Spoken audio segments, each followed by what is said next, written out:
The following podcast contains jokes and laughter, but we want to make it clear that humor is never at the expense of the victims or the tragedies discussed. If you enjoy a blend of comedy and true crime, you found your podcast. However, if you're easily offended, this might not be the right fit for you, and that's perfectly okay. Listener discretion is advised. Welcome back to another episode of Melanin Mysteries. Now, y'all know I can't stand the ain't shit nigga. And I thought we had some bad ones in a few of our past cases, but this one right here is going to have you down at the jailhouse ready to fight. So grab your bottle of wine or some really strong coffee because this case is about to try you for sure. I'm your host, Tiffany. And I'm your co-host, Willie. Here we go.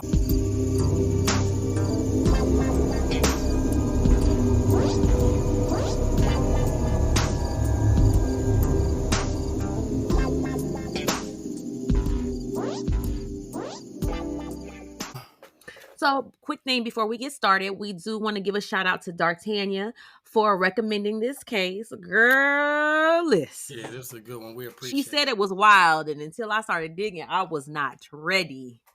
No doubt, no doubt. So you ready? Let's go. It's time to go to work, and your wife done left you with these damn kids. She done took the car, and she been out all night. That's just not like her.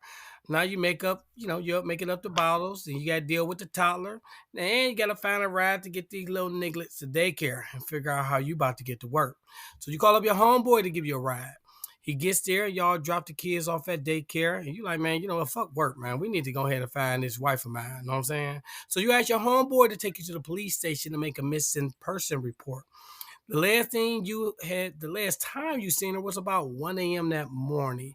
So later that day, y'all riding around Shot Town, chopping it up, and you have your eyes peeled. You know what I'm saying? You're looking for your wife. Well, fuck that. He looking for his car. That's what you're doing. You're trying to really find your car. You know what I'm saying?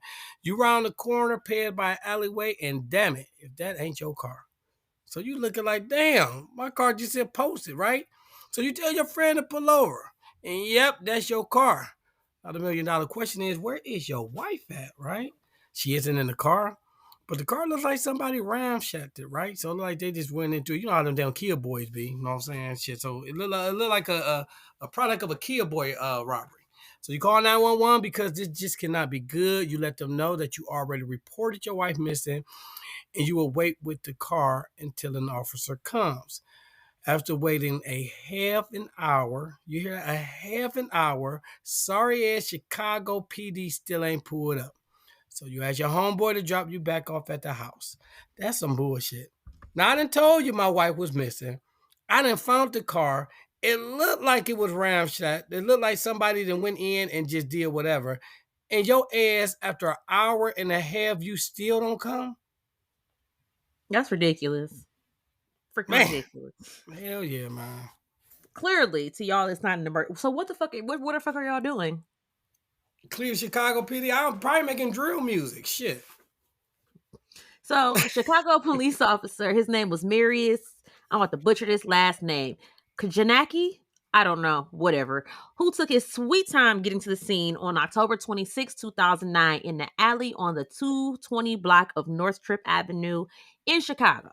He saw a Chevy Monte Carlo around midnight. Now, again, mind you, Darron called the police around 10:35 p.m. Okay? All right. So, car appeared to be abandoned, and since the person who called 911 to report it is nowhere around, he peeps inside the car window. There were 2 citations on the windshield, so apparently other ones have seen this car and just didn't bother to check anything out. So, Wait.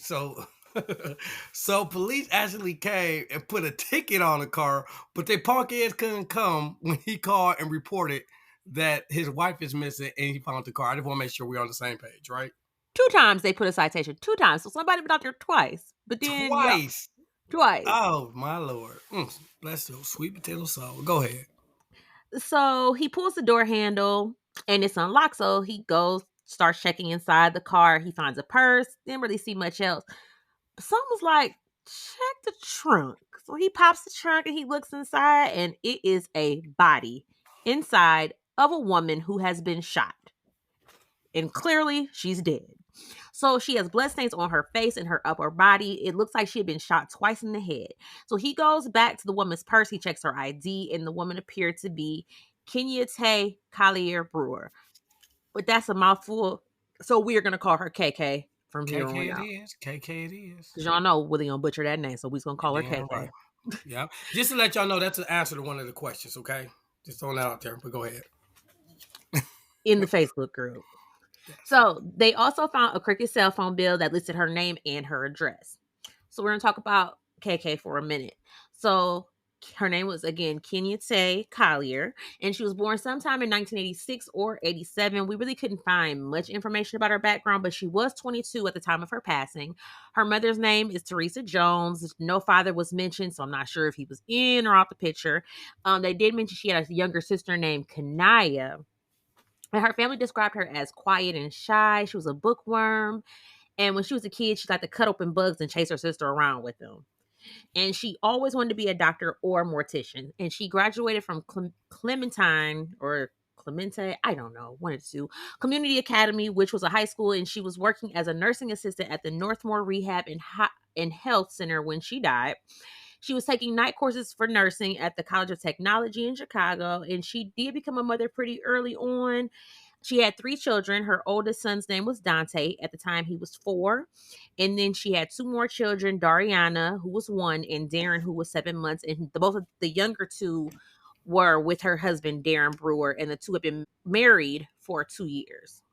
All right, now since this is now an official crime scene, the detectives start to do what they need to do. So they're doing the fingerprints and everything and dusting and whatnot, and they managed to find some fingerprints inside of the car. There were two inside of the trunk of the car, and there was one on their rearview mirror. So let's back up and let's talk about KK's husband, Darron.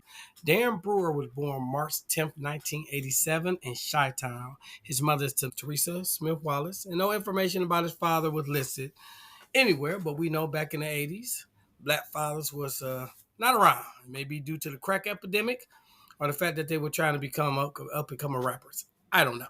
But he does have a brother that we know of, and his name is Dewan Powell, aka Scooter. Now keep that name close. Remember, keep that name close. So Darron and KK met way back in preschool and they grew up together. Not sure when the actual relationship started, but only 2 of her children were with Darron. So Darron ended up working for the U.S. National Guard, and at 22, looked like this little young nigga got his shit together. He got a wife, kids, and a good job. Me personally, 22 is too damn young to get married, right? Too damn young. But who am I? I got Weren't married you when I was married at 18. 22? Somewhere You know, around I there? was married when I was 18. Yeah, I just said it was too young. I didn't know what I was doing, man. And yeah, I had no idea, man. Then I don't want to talk about that bitch I married. But anyway, not bad for a 22-year-old at all. But he did have a slight issue with the law. He had caught a fair case for financial fraud. Mm. Now, I do just want to mention something. You know, somebody gonna get mad because apparently you should not joke about crack. Okay, it's very offensive. I just want to let you know that somebody told us that joking about crack was I very know that's so crazy. offensive. Like, who the fuck still? First of all, who still smoke crack now? Like, cricket. Like, if My look, auntie, well, yeah. my brother, I Okay, know. I'm trying not to laugh, but my thing is, right now, if I'm telling you right now, there's 2 things that people need to bring back, right? And I think for members only jackets and crack. Think about it. Crack is right now, man. Fentanyl taking over everything, right? Crack, you ain't never heard of a nigga OD off of crack. That's what I'm saying. Bring crack back. You really should, and you could really start selling crack again. That's what I would do. You about to I'm piss just somebody off. We about to lose a few more listeners because you done said so. You done Okay, made a all I'm joke saying about is crack. you don't know no fentanyl dealers that know how to fix your car that will bring you a front door at 2 o'clock in the morning trying to sell it to you. You don't know no fentanyl heads, know what I'm saying, that's selling VCRs. Well, they ain't got VCR no more, know what I'm saying, or household products. You don't, know what I'm saying? Now, crackheads, man, come on. Back in the day when this crackheads, man, like the shit you used to get from crackheads would literally they'll redo your whole house for $22. Fentanyl, they gonna try to rob your ass. So again, I think crack was a better drug. So all I'm saying though, if you decide to sell drugs, I would tell you to do crack. Crack don't kill. Fentanyl does. Okay, go ahead. I don't even know what to say to that. Lordy. So anyway, there was a Detective Joe Keller and his partner Detective McDermott, along with 4 other officers. They go to the address that was listed on the phone bill at 3749 West Belden Avenue, hopefully to speak with Darron. So they get there a little after 1 o'clock. And again, Remember, Darron called the police at 10:35. It is now 1 a.m. That's crazy work. Let that be Garfield. Should they have been at your house, they'd be at you pick up the phone and call 911, they would be there in 3 minutes. I 3. mean, nigga, it's Cleveland just as bad though. You call a Cleveland police officer at 10 o'clock in the morning, fuck around fire department come about 12:30 in the afternoon. Like, yes, it's horrible. Like, yes, they say Cleveland, Chicago, Detroit, and it was a like top 5 worst police department, and Chicago one of them, Cleveland one of them too. It's ridiculousness. So when they get there, Darron answers the door. He invites them in. So they told him that they were there concerning his missing wife, but I don't know why. For some reason, they didn't tell him that she was dead. So they were like, "Hey, can you come on down to the station with us?" So Darren's like, "Sure, I'll come. Just give me a few minutes. I need to get these kids situated." So we did mention that his homeboy that was with him earlier, Josh, they were driving around. He was there when the police showed up, and his name is Joshua Maddox. Keep that name in mind. So they put the men in separate cars, and they all go down to the police station. So they have a little chit chat. Now, you know, and we know We that know. KK is deceased, but at this point, Darron does not know that they found his wife's body. But we know that the husband is always going to be the first suspect.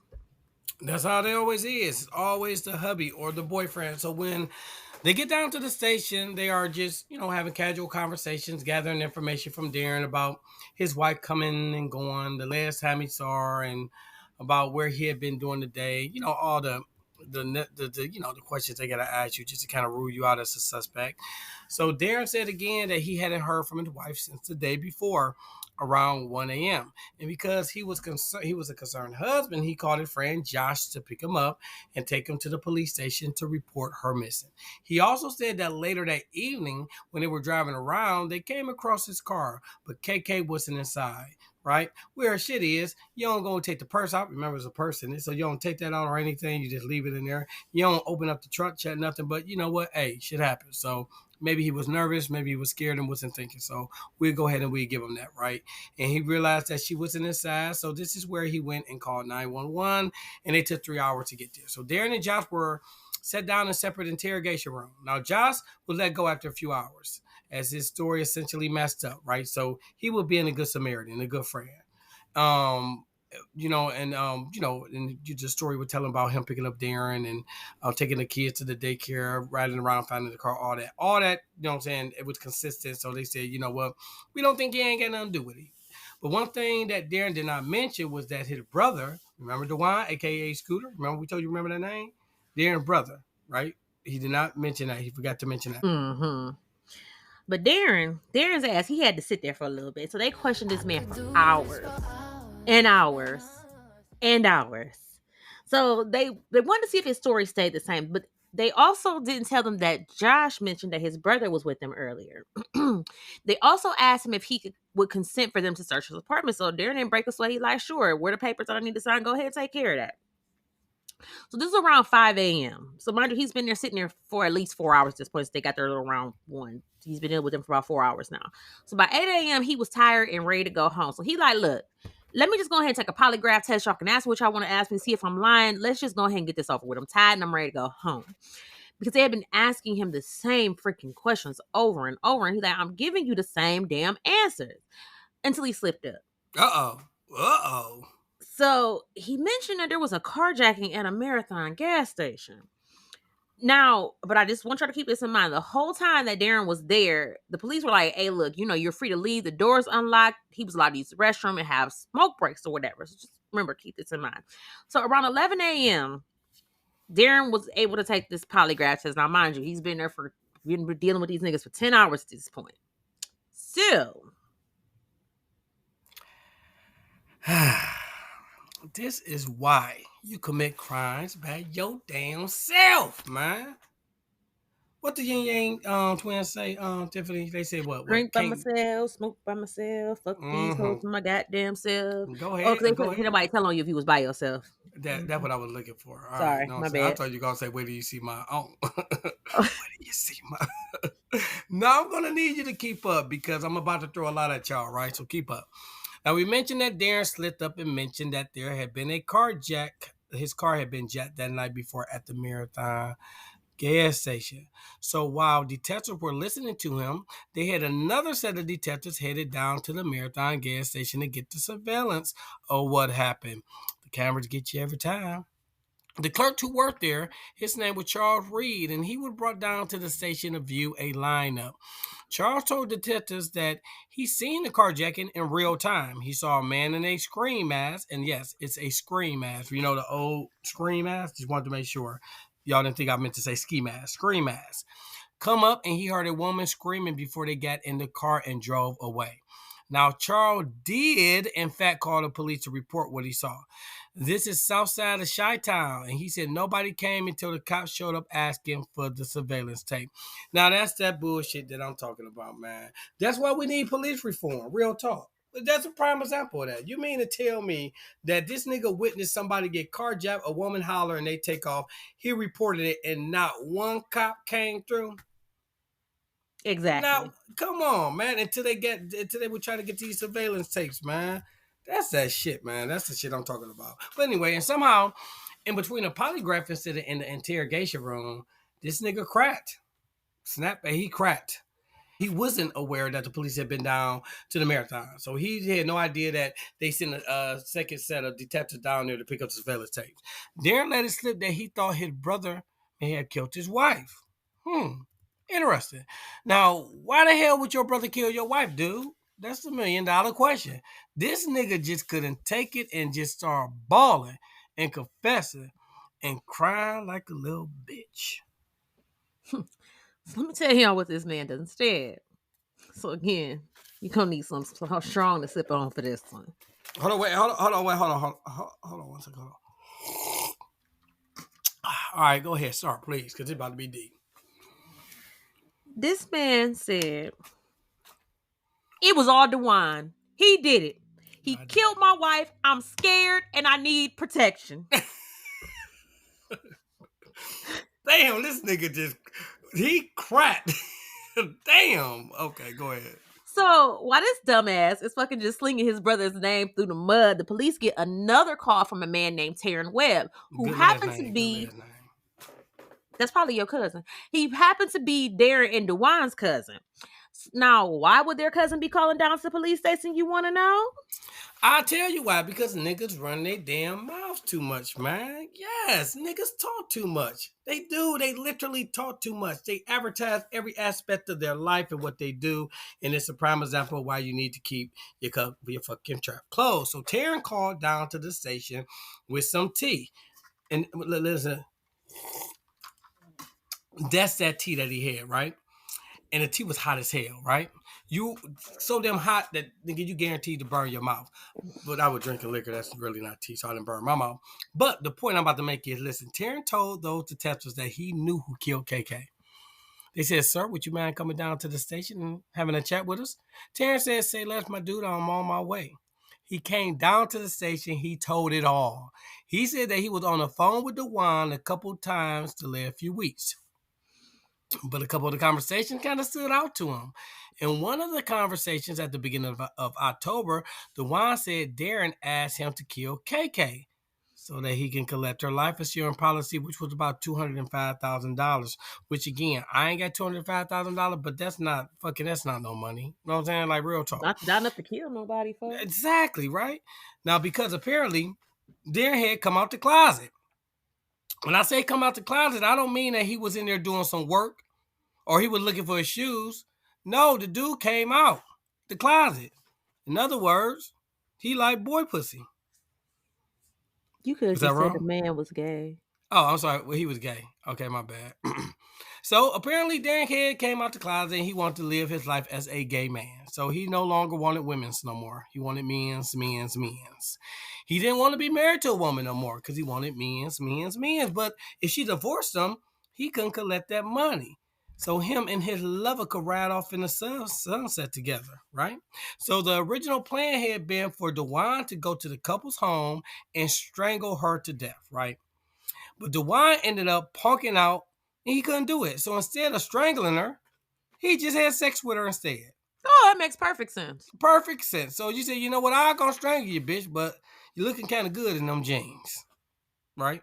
So before y'all go flipping out on me, he said the sex was consensual, right? That's what he said, right? So she didn't report nothing, I don't believe. So it's nothing that we can see of, but he said the sex was consensual. So then on October 26th, DeWine called Taryn again and said, hey, I got her. I got that bitch. Taryn was like, oh, okay. That's crazy, my nigga. But hey, I gotta go ahead and take my dog to the dentist. I'll call you right back. And he called the police and told them exactly what he heard. Cause look, black folks know we say some of the craziest shit to get off the phone, don't we? Hell yeah. I'll never forget. I told this, I was on the phone with some nigga and I was like, hey, I'm gonna hit you right back. I gotta go close this door. He was like, what? I'm gonna close this door. I hit you back. That man never called me again. I was so thankful. Exactly. Like, He's oh like, hey, I goddamn gotta that. go. Like, God damn it, my fish is barking. Let me call you back. Oh goddamn, my cat didn't goddamn start up my car. Let me go take care of that right quick. Bye. Oh, that's hilarious. But I really don't. like I said, he called the police and told them exactly what he heard. And that's crazy because, like, I'm sure, like, that's so crazy, like, how things, like, start panning out because this nigga on the phone snitching on himself and your brother down at the station and you don't even know. And you done told somebody they done called down there and your brother already down there in the interrogation room. But okay, let's back it up. First of all, let me tell you something right now. I got four brothers. I got four brothers, right? I got four brothers. I love my brother. But let me tell you something right there. I don't give a fuck what the situation may be. Nigga, I am not about to do anything that's going to jeopardize my freedom, nigga, for you. If you come to me and tell me you about to kill that bitch, I tell you need to be careful, and I would really I would really think about it before you do it, and that's all I'm gonna say because I don't want no affiliation with anything that you got to do. You know what I'm saying? And then let's back it up. If hypothetically you decide to do it, nigga, don't call me and tell me. Because I'm gonna tell you right now, nigga, before you tell me, the minute you said I killed the bitch, and I said, what do you mean? And you tell me, nigga, I'm gonna do just like old dude said. I'm like, hey, look, let me go ahead and call you back, man. I gotta go ahead and feed my chihuahuas. And I'm calling the police. I'm gonna sit down there and tell them they ain't gotta, hey, look, y'all ain't gotta rough me up. If you could go ahead and give me some Burger King right quick. They got them noon sourdough sandwiches, and I'll tell you everything you need to know. You be going for the low shit. Like, if they gonna feed me, I'm gonna need them niggas to Hey, feed nigga, me. I'm a simple dude, bro. I'm a very simple dude. You know what I'm saying? Like, just give me. I just want the sourdough sandwiches they got. You can at least ask for some ribs or a Polish boy or something. Like, But I'm not about to do that. You know what I'm saying? We talk about Chicago PD, nigga. Their budget ain't but so high. Okay, so I gotta go for what I know they're gonna be able to afford. whatever. So anyway, let's chat about why KK was actually killed. Now, like we said, Darren's out the closet. He's openly gay now. But remember we mentioned his homeboy Josh. Josh was his boyfriend. That was bad. And this is Oh not shit! speculation. So this is what Josh really told them what happened. So since we didn't like dig into that, I'm gonna tell you what Josh told them happened. And this nigga ain't shit for this. Neither one of them asses ain't shit. So Josh said that he and Darren had been into the night before. They had dropped KK's daughter off at KK's mom's house around 11. So after they did what they did, Josh went home, went to sleep, and when he woke up the next morning, he had missed calls from and texts from Darren. So he called back, and that's when Darren told him that KK was missing, and he's being a good boyfriend. Josh offered to drop the kids off at daycare. Not you got your side nigga over here picking up and dropping off my goddamn kids. And you Damn. know he married. You all know I don't like cheaters. I don't care who you cheating with. I don't like cheaters, and don't have your side people around my kids.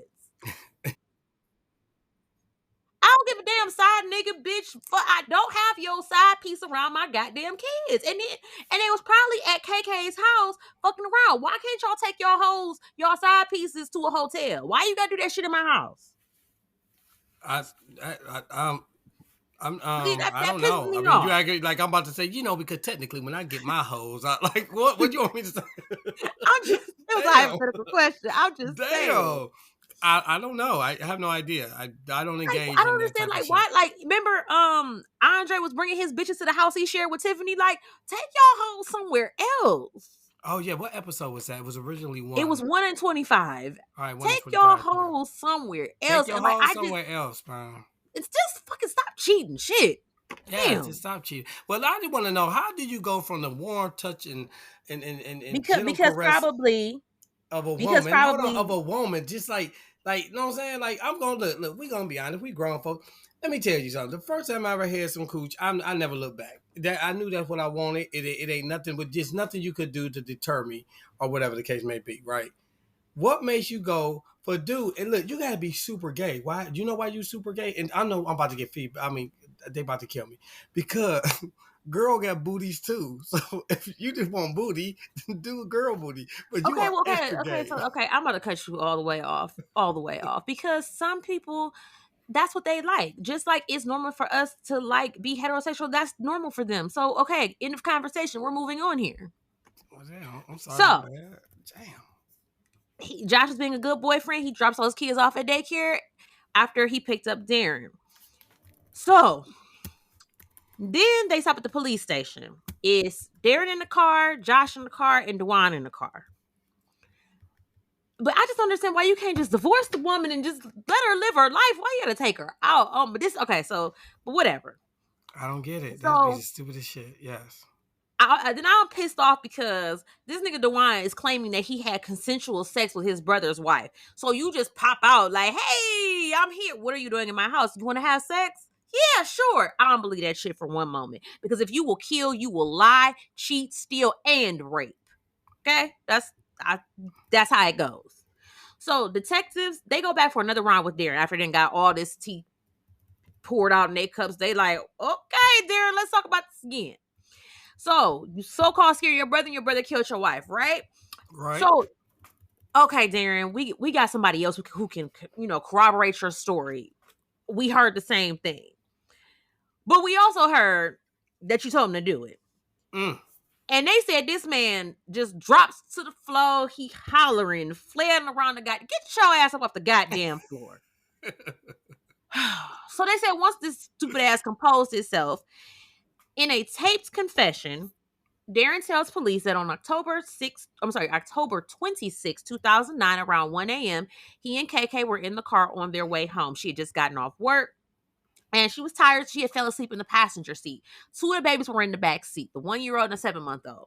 So they stopped at the Marathon gas station to get some gas. And Darren gets out the car to pay for the gas and he starts pumping. So here comes Dewan's dumbass in a scream mask out of nowhere. And the That's story is already crazy. stupid because Darren gets back in the driver's seat, and I'm assuming that Dewan gets into the back seat of the car, and they all in the car and they drive off. So basically, you let a random ass masked man in your car and you just pull off.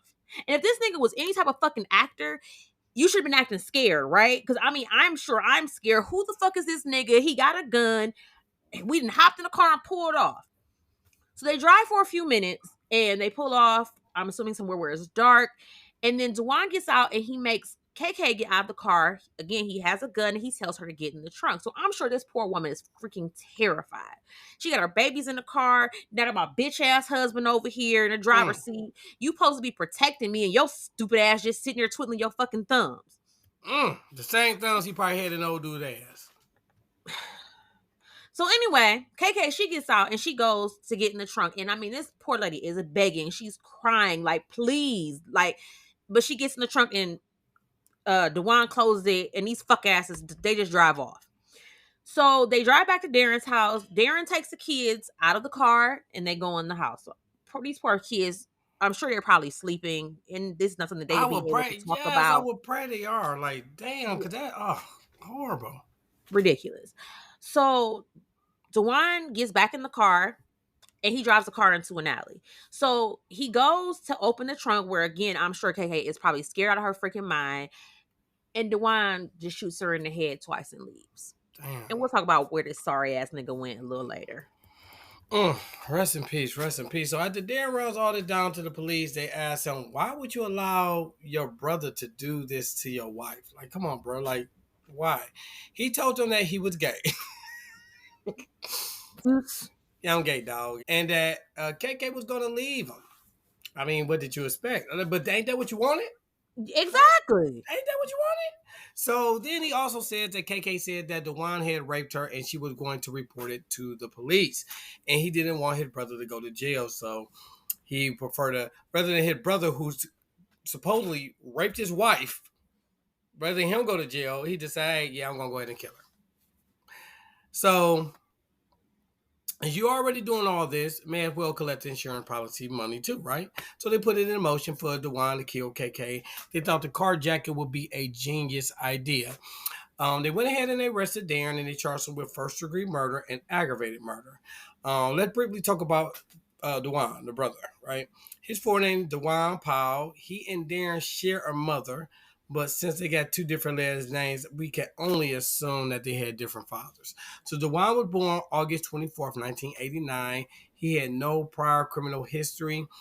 He did have a job, and that's all we really know about him. So you literally, I mean, granted, we don't know everything about him, but you risk your freedom for this. And Oh the my thing God, we about can it reach out to is, that. Yeah, is you're like, okay, my brother killed my wife, but I didn't want him to go to jail because she was gonna say she raped him. So what? Like that doesn't like.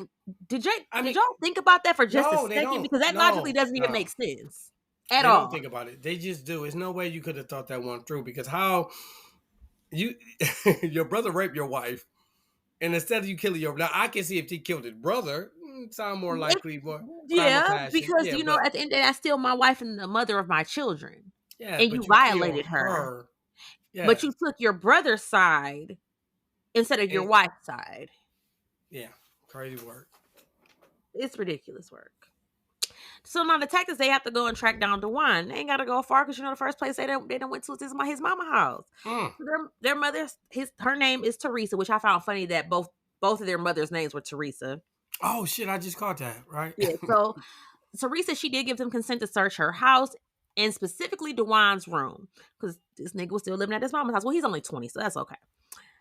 But they said this nigga was sleeping on a pile of mattresses. Now what? No, what the? What Now, is a pile what the of fuck is a pile of mattresses? mattresses? What air mattresses? Like, what do you mean by the It didn't pile? specify, but it just said a pile of So mattresses. no box springs, just mattresses. That's what it didn't say. It said a pile of I need a mattresses. picture of this. Yeah, I wish we had a picture. But go ahead. So in between these mattresses, they found a semi-automatic 380, and they specifically said the mattresses were stacked up in a corner.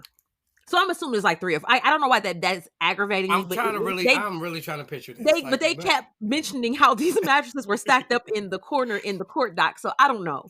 because they But were they probably also confused too. Yeah, they're like, what the fuck is this? So they also found a bag, and inside this bag there were some gloves, a hat, a wallet, some random ID cards that belonged to Dewan, and then some clothes. Of course, they took everything into evidence, and they also took some samples from the mattress itself. Ah, shit.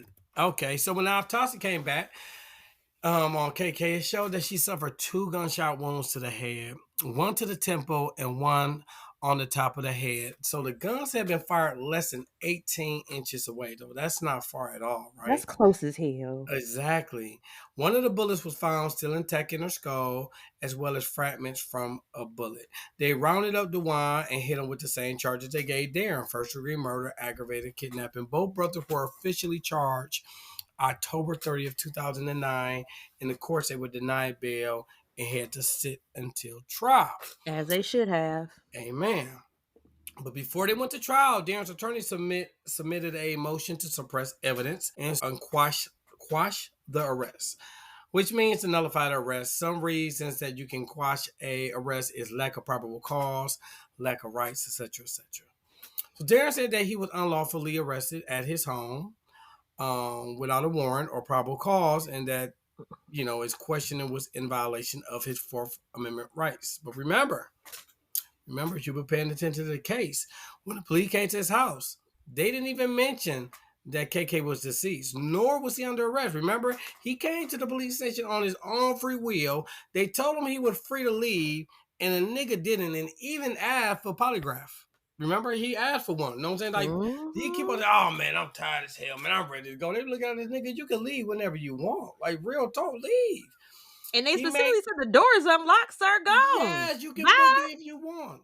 Yes, he made the decision to speak with. He made the decision to speak without an attorney because even when they question you, they have to read your reminder right. That's off GP, right?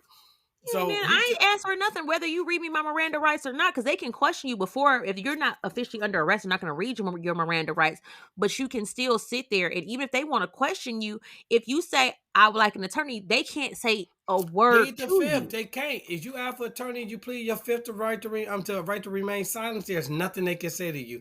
They could keep questioning you, but you don't have to say anything at all. No, Now technically, legally, they're not no, supposed no, to no, keep no. You're right. questioning Yeah, no, you. no. Technically, they're supposed to end it right there, Yes. whatever. But sometimes Kase still try to. I'm just letting you know now. I mean, we could make this easier, or they try to like. Know what I'm All saying right, well, make persuade. Yeah, it. That's fine. We can make it easier by you going to get me an attorney. All right, now. he's like, oh, nigga, hey, and give me a coke while you're at it, man. I'm thirsty. Just throwing it out there. So they sat in jail until September of 2013, and the brothers were tried together. So they like bad boys. We ride together and we die together, right? Why you Not do me. shit by yourself? Mm-hmm. So they were tried together, but they had two separate juries and two separate attorneys.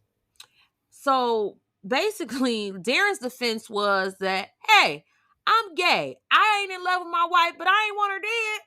And this is all my brother's fault, Your Honor. He did everything. I'm just trying to live my life as a gay man. I didn't kill nobody. This is all my brother. And then Dwan's defense was like, I didn't even do this. This was all Darren's idea. So Mm. basically, they're in the courtroom having a sibling tattletale session. And during trial, Taryn, their cousin, he testified. He gave the same story that he had told the police when he came down to the station. And he also was like, hey, and by the way, I seen Dwan with that scream mask at some point. Just want y'all to know that. Mm. And then their aunt Tasha, her name was Tasha Nash, she testified. She told the jury that Dewan had called her on October 25th, 2009, and asked her if she knew anybody with some 38 shells. Then he called her again October 26th around 10 p.m., asking if she could come and pick him up. And she said that he really seemed anxious or even aggravated. And she was like, well, why do you need a ride? And Dewan was like, man, my girlfriend, she pregnant and she's sick. She just getting on my nerve. Can you come get me? And Tasha was like, he just didn't sound like his normal self. So she was like, what is wrong? Like, I hate when somebody call you, you can tell something wrong, and they send her pussy. What the fuck is wrong? Yeah, get to the point, dog. Real talk. You using Right. for So she said gas money. she said he kept repeating, quote, I did something stupid. So Dewan told her that he took KK's car. So Tasha was like, all right, nigga, give her car back. And Dewan was like, no, it's more than that. And then he told her that he acted like there was a carjacking and she had the kids in the car and he drove to an alley with her in the trunk. And then he said she got out begging and pleading for her life and that he shot her in the head. And Tasha said when she told him that, she just fucking hung up the phone because she was so fucking aggravated. But did she call the police? It does not say that she called the police. It just says that she hung up the phone. What? Oh my God, people. Again, I repeat this. Anybody, if you commit a crime, do not call me and tell me because I will immediately call the police. I'm letting you know right now. Especially if it's like a crime like murder or something like that. Oh yeah, now you tell me that you robbed a bank, probably I don't Slide me a know. few Okay. dollars and I'll keep them out Exactly. You straight. know what I'm saying? Help her brother out. You know what I'm saying? My gas bill due. But no, you killing somebody, nigga, I'm snitching. So Dewan's ex-girlfriend, I mean, maybe still his current one, we don't know. Her name was Benita Wallace. She also testified that what the Dewan was at her house on and off the week of the murder. She also said that he did have a scream mask and that he would wear around the house scaring her siblings. Remember, he was 20. Just keep that in mind.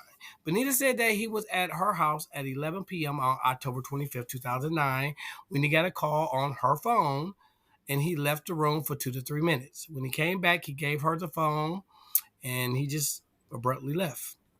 He came back the next morning around 8 a.m. He climbed in through her bedroom window, you know what I'm saying? And that's weird. Then went to sleep on a pile of mattresses in the corner.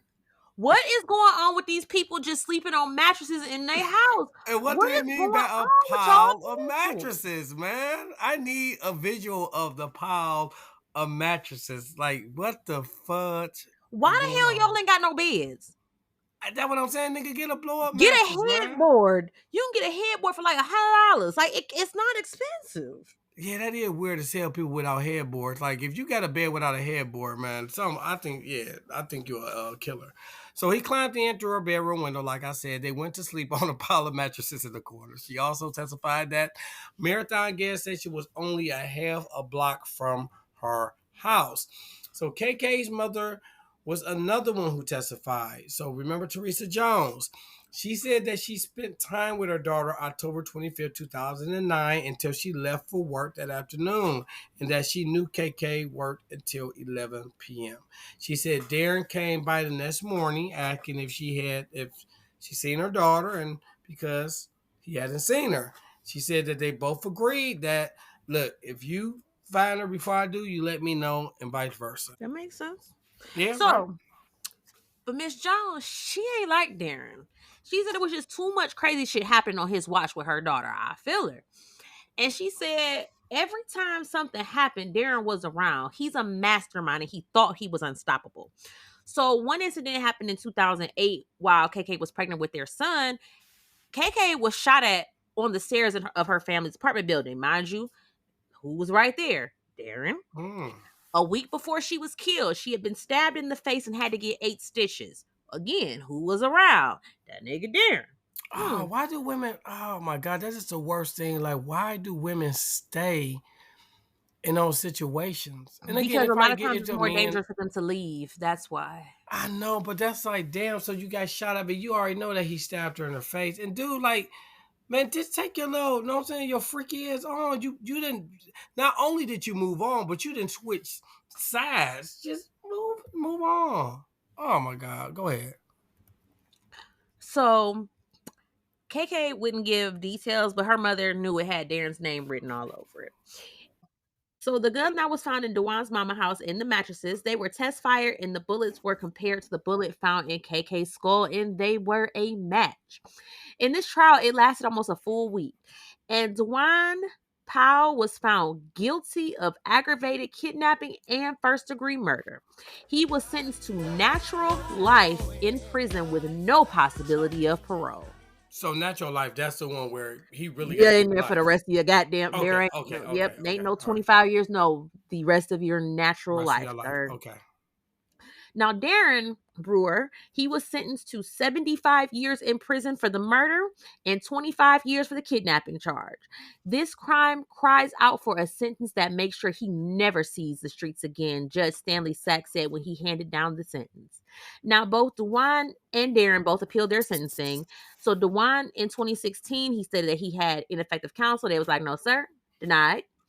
And then Darron, he filed his first appeal in 2016 as well. He cited ineffective counsel as well as the state withheld exculpatory evidence, and he felt like he could do a better job than an attorney, so he represented himself. This appeal was also denied and his sentencing was affirmed. But then he tried again in 2023, saying that the Freedom of Information Act. Now, he said that the requested records from Chicago police related to his case, specifically unredacted statements from the witness Benita Wallace, which was the pregnant girlfriend. Now, Hmm. Chicago PD denied his request, claiming that the information was exempt from the FOIA disclosure. Now, the courts originally sided with the Chicago police, but was later granted and heard, and Darron requested a lower sentence, stating that the 25 years for kidnapping was excessive. They did hear his case, and they said, no, thank you. You can keep the 25 years plus the 75. All right, now. All right, all right, all right. So Darren is serving his sentence at the Pontiac Correctional Facility. There isn't even a release date because honestly, what's the point? He got natural life, so he's never gonna get out. They gave that dude 100 years, and DeWan is at the Danville Correctional Facility where he will eventually die one day. Now, usually I would go into a rant by saying that for the crime that he did, that boy deserved to get his bougie cat tampered with. But it's obviously that he actually likes stuff like that. So guess what? He might like it. You know what I'm saying? So I can't even say that. But this was a horrible, horrible story. And it goes to say, number one, if you are in a abusive relationship, don't stay because it never ends well. It never does. Like it's not like one day they snap and they figure they want to get their life together. No, it never ends well. Bail out because if she would have left when the first time the shooting, she probably would have been alive today. I'm not blaming her, but I'm just saying you guys got to think about that. So I just No, want to and throw that I'm out and there. honestly, I can attest to that because that my very first husband, I'll never forget, we got into an argument about something, and that man pushed the hell out of me, and I was like, I know you. Did you put your hand? And he thought because we lived in Texas, like I had moved to Texas, he was in the army. We moved to Texas. I didn't have no friends down there. I didn't know nobody down there. So he really thought that he was going, and like I noticed that he thought he was going to bully me into doing what he wanted me to do. Like he was like, I want another kid. I was like, I'm not having no more kids. That nigga literally would take my birth control and hide it. Because I was on Damn. pills at that time. I was like, I am not having any more kids. And I'll never forget, I ended up calling his mother, and I'm like, look, I was like, your son put his hands on me. I said, I don't know how you raised him. Now, mind you, I cannot, I to this day cannot stand his mother because she would always enable her kids. And her thing was, well, I talked to him and he said you was intimidating him. I said, first of all, your son is 6'3", I'm 5'5". So if I was in his face and I was popping my shit, because I'm sure I was. It's So still because no I'm in your face justification. popping shit, you feel like you can put your hands on me and I'm intimidating you? Sir, Yeah. you're bigger than me. And I was It's like, still no look, bitch, justification. just because you sit there and let your husband cheat on you and have out that man had Give a all these damn. outside kids on her. He was cheating on her every chance he goddamn got, bitch. That ain't got nothing to do with me. And I packed my shit. Pat that shit. I called the military police. I put him out of the house. And then I you was packed gone my with the shit. wind.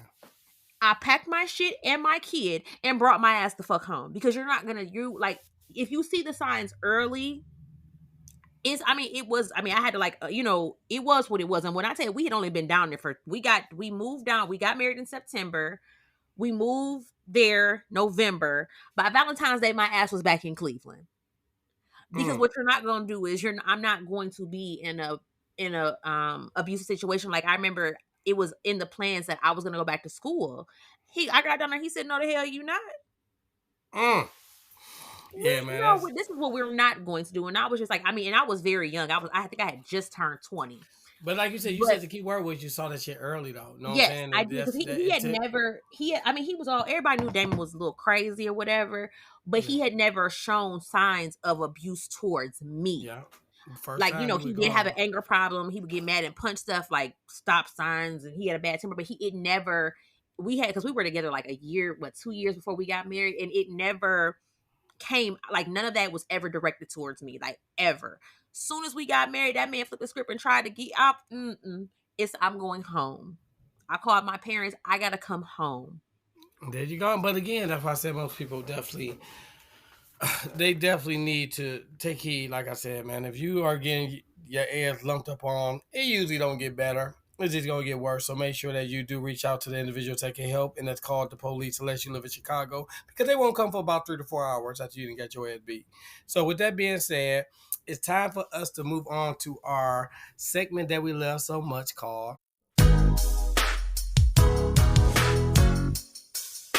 Love, Lies, and Alibis.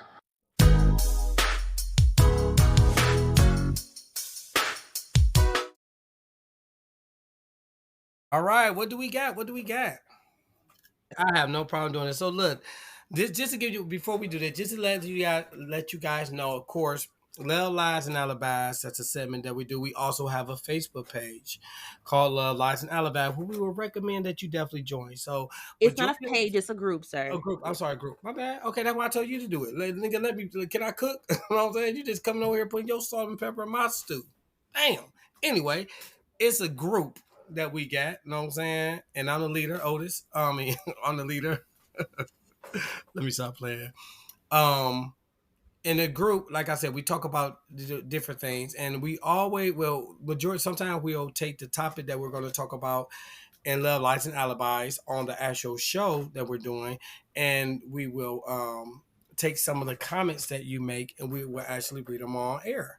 So this week, one of the comments, one of the questions that I asked was, and I think it was a pretty good question, right? I do.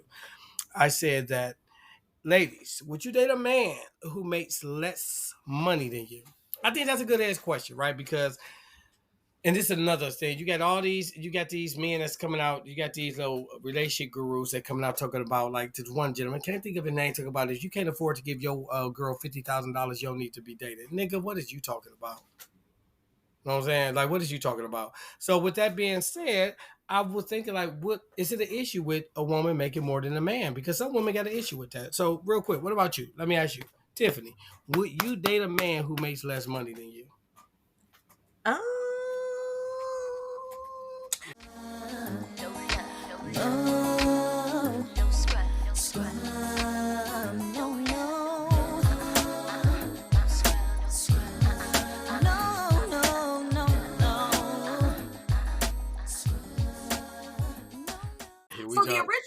example you gave me I'll give it to was it. Look, the example was the man got his own house. He got his own car. He ain't got no kids. Nice looking gentleman. He a good dude. Good, genuine dude. Like, he's a good dude. But the nigga's a manager at Popeyes. so. What do I say to this? First and foremost, I am still a little bit petty, and you come in my house and we beefing. All I can think is, nigga, you smell like French fries. Look, y'all, Calvin got a Calvin. job. Hey, Calvin. No, I cannot deal with a man, and I don't want a man who don't have no kids. I'm pushing 40. Okay, okay. Oh, So he got it. Okay, well, he got it. Let's add that he has a son and he has a kid. I would try to make the okay, I that's was trying to fine. You make the have a kid. situation sweet. Nigga, you still smell like French fries. Take you But and your kid goddamn. the fuck out. No, it's supposed. So first of all, it's so much that goes into this because it's not just a black and white yes or no answer. Now, what is the comparison? Am I making a Okay, hundred so let's thousand? say They're making forty hypothetically, thousand. It I, has to be. There has to be a balance because I'm not high maintenance. I'm not overly I require this and this. I'm a very simple person. But okay. I do like to travel. And I had this issue. It was a between me and my youngest child's father. He used to get mad that I made more money than him. Now, mind you, the more money that I made was because I had a side hustle on top of my actual job. So that put me making more money than him, but he still made very good money because he works on the railroad. So the man makes good money. Yeah, I ain't got a problem And with it. But real quick, I don't mean to cut you off, but let me just because you made a comment, I just want to kind of. So if you were making 120,000, he would make it 70,000.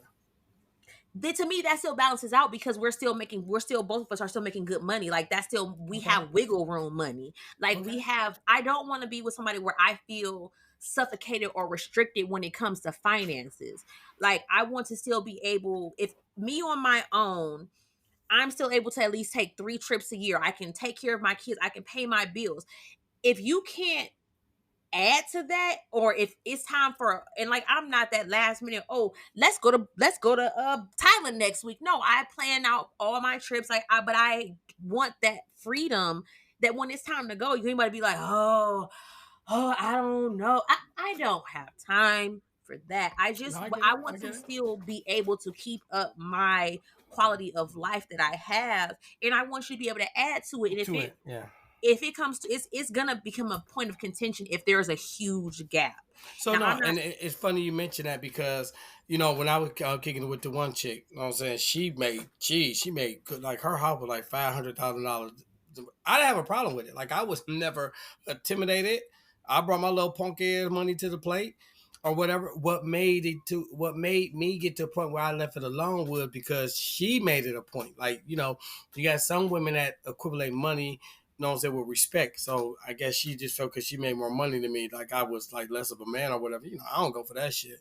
So I took the deuces and I left. So me personally, I don't have a problem dating a woman that's making more money than me, or nor do I have a problem with making a woman that's making less than me. But like you said, it depends on how much less. If I'm bringing in 80,000 and you bringing in 21,000, it probably ain't gonna work. I'm gonna be honest with you. But if I'm bringing in 80,000 and you bringing in 45 or 50, I don't see a problem with that. So with that being said, that we did have a couple comments that a couple made. So we're gonna go ahead and read some of these comments that the individuals had. Give me 1 second.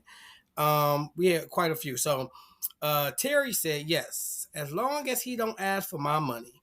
It took me 40 plus years to realize that I'm a nurturer and who progresses with a man that handles his own affairs, right? Kimberly said, as long as he takes good care of himself, then that's fine.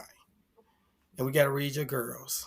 Oh yeah, so Dartanya again. We gotta give her a Dartanya. shout out for recommending this wild case. So shout Yes, her out she in the just, group. I know, she wrote a whole goddamn book, but I'm going to read it. So she says, so how much less? New nigga or old nigga? Now, that's a good question. I respect that. I need to know the whole situation. Hell, if he doesn't have kids, his own place, his own car, make less than me, how he gonna date me? Obviously, she wasn't paying attention to the question. I gave a scenario, but she probably didn't look at it to know that I said that he didn't have kids and he had a car and he had a job. But whatever, I still get the point though. He can't take me out. What I'm gonna do with him? Shit. He should be thinking about how he gonna get some pussy, cause I'm not fucking no broke nigga. He can't give me nothing but a wet ass, and hell, I can do that myself. I'm just saying. So that be a hard no, pass, exit left, my boy. I mean, there was. I I mean, no, mean, she broke it down. No, she did broke it down. And then we had a Marissa. Marissa said, "Yes, I date a man who makes less than me because I don't base relationships on money. I base it on the man he presents himself to be and his drive as a man. A solid foundation can lead to financial growth. Why block myself from a good man? That's why white women often succeed. They have the patience to support a man while he builds himself." So okay, why now, would this okay, nigga trying to so be okay, let me comment on that one. Let me okay. comment on that one. So she brought the white women into it. So The white women's. yeah, she did. So let me put a and I can say, and you know what, that is true because white women do have a tendency to take men at their lowest. Take for example my baby daddy. We were together for 8 years. We were engaged. I canceled the wedding because he wasn't shit. Mm, So I put his ass the fuck out. I remember I called my best friend. He had a pickup truck. I was like, "Hey, I need you to come pick this nigga shit up and donate it to the Goodwill." Because nigga gone. like, yes, I put that nigga the fuck out. All his shit had to go. So that man didn't have a job by the time I got. Well, that wasn't my fault. He didn't have no job, but he didn't have a job. I has helped him. I gave him money for a down payment on a car because, like I said, I'm just trying to help my man. The car got repoed, Damn. so he didn't have a car. He didn't have a job. He was then homeless. That man ain't have shit because I gave everything he owned away to the Goodwill. Goodwill.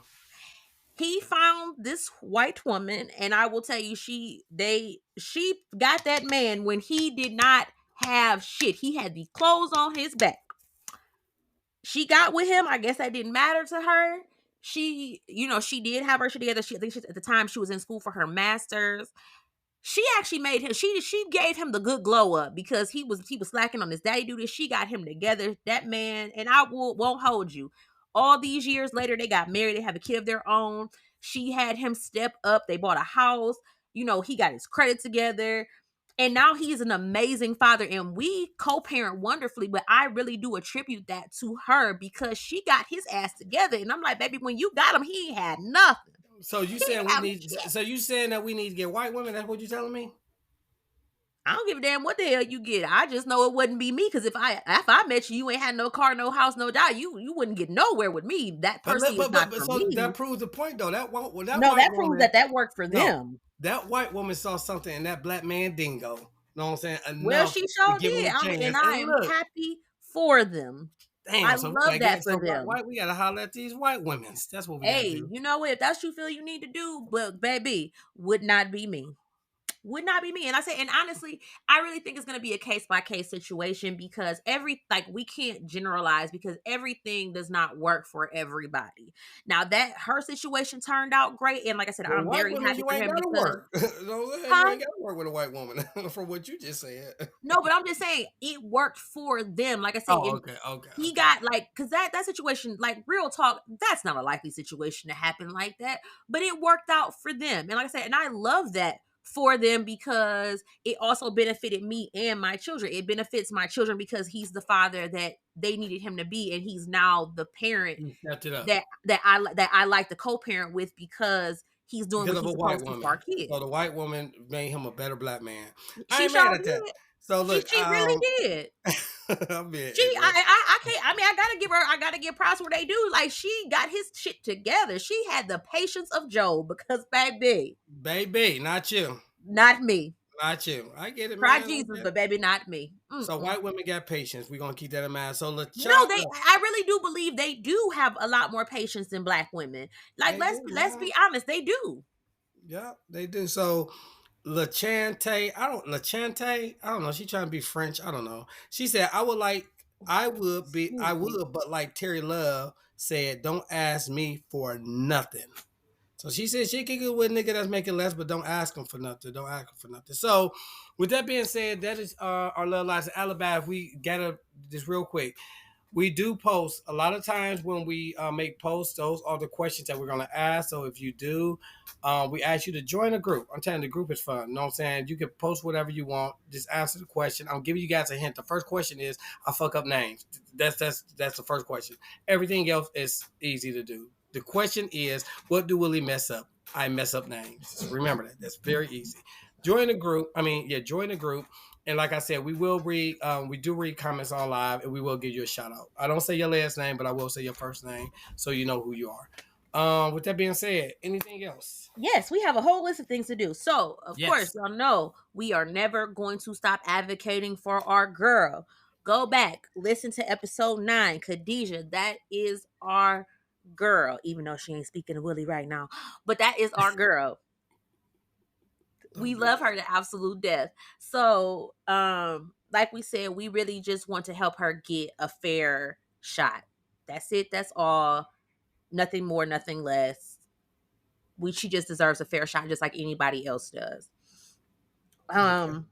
And her GoFundMe is, if you go to our Instagram, there's a link tree there, and her direct link to her GoFundMe is there. We know times are hard, but even if you gave $1 like that, eventually it's going to pick up. It's going to do what it needs to do, and all proceeds do go directly to her mother. We have no hand in any of that.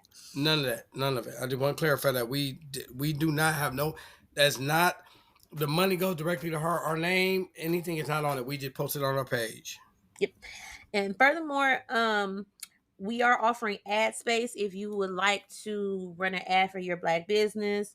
I mean, for Hit your us white up. business too. Fuck that. Know what I'm saying? Look. Oh yeah, well yeah. If you have a business, Any let business. me. It ain't gotta be black I'm business. so, It could be okay. Well, I'm just okay. saying it's Black History Month. This is Oh my strictly bad. for the Okay, my niggas. bad. But I'm Strictly saying for I the like niggas. white money. I like white money also. I'm just throwing it out there. Damn, my Well, bad.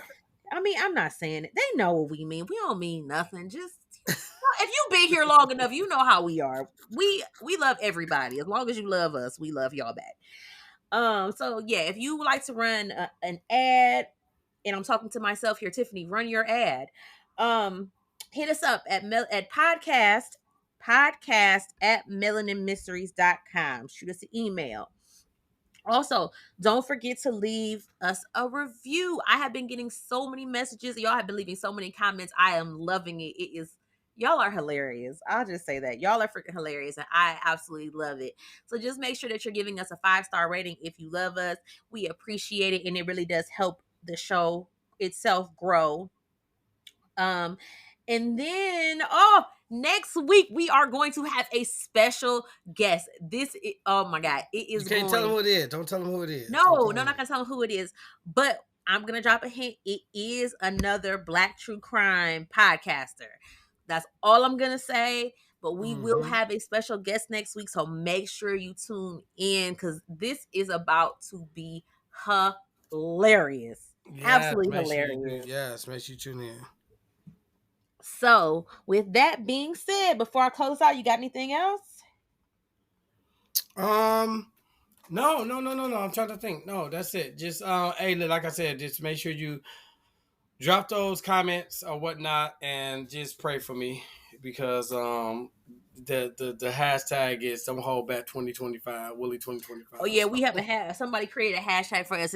It's hashtag Willie Don't Hold Back 2025. So if So y'all it see him going yes. off the rails, I be trying to rein him in, but the hashtag is Willie Don't Hold Oh, Back 2025. all right. So with that being said, go ahead and close us out. All right. So just always remember that love should not come with a life sentence. So please make sure you choose freedom and not felonies. And with that, we are out.